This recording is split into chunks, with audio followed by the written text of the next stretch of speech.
nghe lo lên mùa say tu có lúa chỉ do nghĩ chỉ hơn vì lâu trái nhau nhìn đây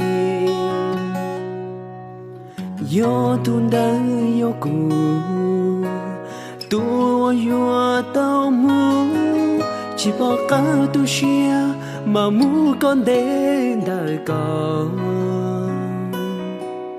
rung cha khó nhỏ eu rau có mua lúa qua trái trừ lại lia trâu có thảo cơi tua có lúa nữa chỉ do cô chỉ xa có tu cô lúa nu nó lòng mùi do tua cũng dù do cũng chơi muốn nu nó nữ chỉ vì con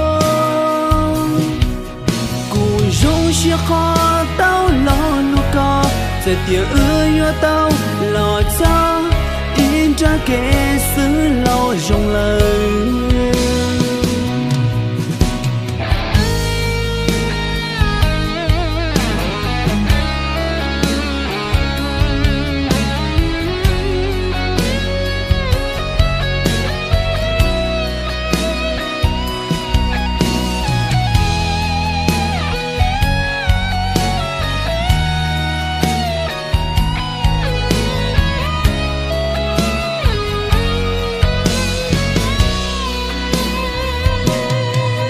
dù cho anh bên cạnh em chỉ đến bên anh lúc em buồn.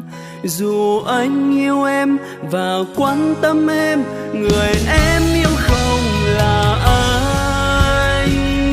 Không muốn người anh yêu thương hôm nay sẽ là người dưng như không biết gì.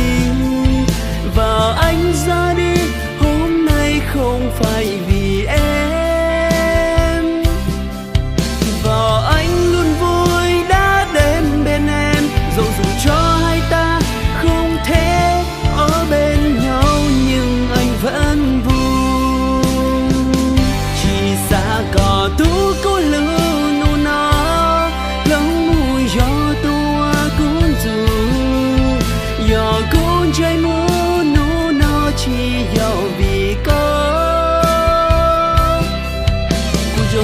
Khó tao lo lưu ca giải tiếng ưa tao lo cho in ra kẻ xứ lo dùng lời.